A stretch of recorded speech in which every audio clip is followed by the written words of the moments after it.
Okay guys, here's what the Everest 10 looks like now with Badland tires from Proline. They're just a little bit wider. They're about the same height. A little more aggressive tread on them, I think. I just threw a granite body on there. I use this body actually for my Bigfoot. I use it for my granite, and now I'm going to use it for the Everest 10. So yeah, got the rear servo in, so now I've got the four-wheel steering in the rear, steering in the front, and yeah, let's take the body off. Now when I drilled the body on this, I drilled the holes really tight. I don't even need clips on this body. They just stay on. I mean, it's really hard to get the body off. And what else did I do to this thing? Oh, I made some braces to get my shocks up further. I'll probably redo that because I'd kind of like to have them stand straight up. I'm just not really sure on that yet. But yeah, I did it on both sides, and I took my receiver and made a little bracket for it so it mounts up, and then I put a glitch buster in there just because I got two servos.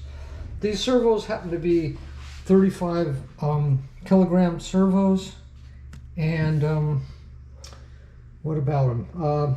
They were like blue, like an anodized blue, and they look really cool, but they didn't look good with all that bling, so I just painted them black. No big deal. Put my little switch on the side, and we'll get into more detail. I'm trying to turn this into a monster truck is what I'm trying to do.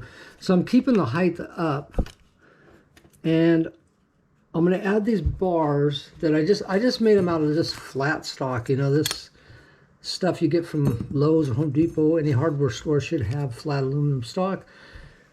So anyways, now I'll be able to mount my shocks further forward, and I'll be able to go with dual shocks if I want, because I'm going to change these links out to links that have holes in them. They're just a different type of link. I'm just going to see if I can go dual shocks, and I really like a little bit of tilt on the shocks. I don't care about that so much because I don't want the truck to sit too low. I want it to sit up high because it's just, you know, a monster truck. It's got to sit up high. So yeah, so I mean, got to paint them black maybe. Guess I should show you what I used to make these two brackets with. I use this metal here, or aluminum, I'm sorry. It's like a pretty thin gauge. I can't read without my glasses, but it's the thinnest gauge you can get pretty much at a hardware store. And then I'm just using a little bandsaw, my little Makita bandsaw. I'm sorry, Milwaukee bandsaw, to make my slices and cut my contours and stuff, and it works just fine. You just do it by hand. Okay, so basically I've got the two side plates mounted up. They only come down to this level here, if you can see that. I put in a crossbar, gives it more support, and it'll keep the battery from jamming into the gear. You know, you don't want to have the spur gear hitting your battery. That'd be kind of dumb. Yeah, the width of this tray, or this skid plate, or whatever you want to call it, it's just not very wide, so it's really a tight cram in there. I would think that you could easily make a different skid plate that was a little bit wider. You could make a different battery tray or use spacers and get this a little bit wider, so you could probably put a different gearbox into this thing. I mean, basically by the time you're done, you won't even, or at least by the time I'm done, there won't be any parts that are actually off the Everest 10. It'll just be all aftermarket stuff. But for now, I'm going to run it like this. It's got the four-wheel steering now. I'll take it off some jumps and stuff. I'll do some crawling with it. I'll just mess with it and see what happens. One final note on this is the fact that in reality, I don't see why you couldn't lengthen this car quite a bit. I mean, you can make your own links much longer, all four of them. The drive shaft would be the only thing that would be a problem. But if you just took the outer part of the drive shaft, if you just sacrifice the drive shaft and cut it off and attach it to the end of this drive shaft, and then slide some tubing over it and glue it in place, you could make your own longer drive shaft pretty easily, I would think. Then you could move these wheels way out if you wanted. I mean, I don't know if it would be better for a hill climber or not, but it'd be kind of interesting to try that. I mean, you could do anything with this car. That's what I like about it. You can modify the heck out of it.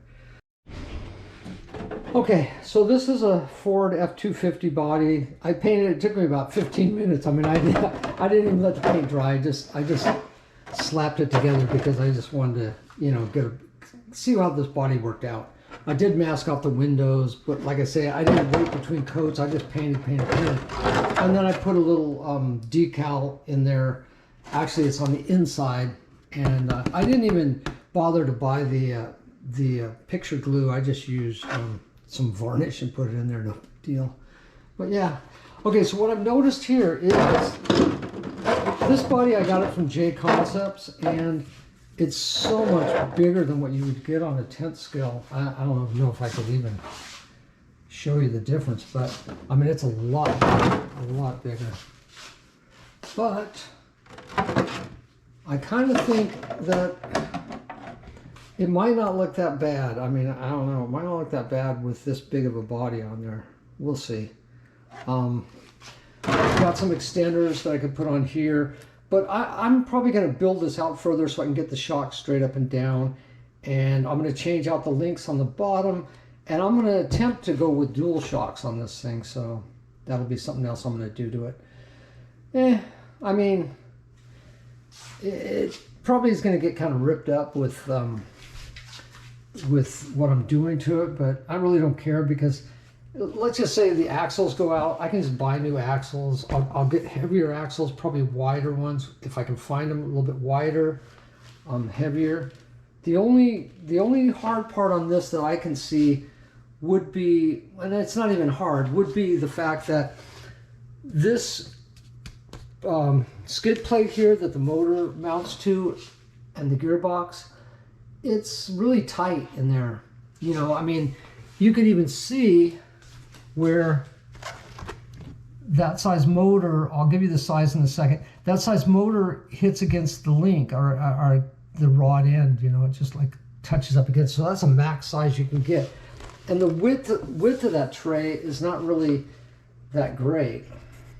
Okay, I guess I should show you guys one final thing. This is what the radio that came with the Everest 10, this one here. So unfortunately, this one will not give you the four-wheel steering. At least I don't think it will. Yeah, that's the radio that came with it. So what they used to have, I guess in the old days, was, or back when they started, was the Lansu radio.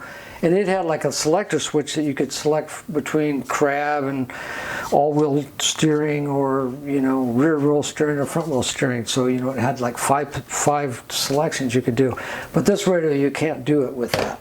So we have to do it with this radio. Now this radio, it's simple to set up because on the car itself, you don't have to do anything special to the car. You don't need a Y adapter, none of that stuff. You just plug your rear servo into channel 3 of your receiver, and then you can power it up by your transmitter or your radio, whatever you want to call that. Okay, so here's the radio. You'll have to go into your parameters. Do I have a battery in this thing? No, I don't, but it doesn't matter. I'll just show you. So you have to go into your parameters, and you'll have to toggle all the way down to what is it? Gyro alarm name. Aux channel, which is the 17th parameter on this thing. Okay, so on the radio link, channel 3, because that's what I have the rear servo plugged in, I'm on variable rate. So variable rate, I can control the rear steering with this little knob here. You know, that's how I control the rear steering, and the front steering I still control with the main wheel. So, you know, that gives me that. So then if you toggle out of that, or you enter into that, and you move, there's SWA, you don't want that. SWD, you don't want that. Link A, you don't want it. Null, that's nothing. So we got to go all the way back to steering, ST. If you're in the ST mode, then turning the main wheel will turn all four wheels. So you'll have continuous four-wheel steering, which might not be good if you're trying to go straight. So my thought is that I'm going to leave it in variable, so I can if I want to, I can control it from here. It'll be a little difficult to try to control both things at the same time and give throttle and stuff, but that's just how I have it set. So very simple. Just thought I'd show you that so you guys would know.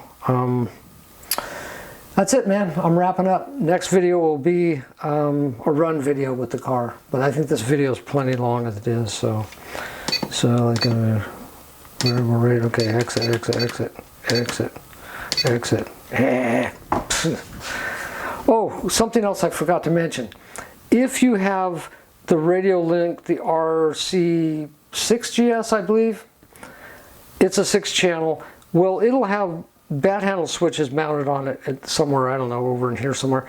And as you're driving, you can switch modes just by flicking the bat handle switches, which is nice because then you're not stuck trying to go into your parameters where you're driving the car. You can do it on the fly with the little bat. So definitely that's probably something I'm going to get in the future.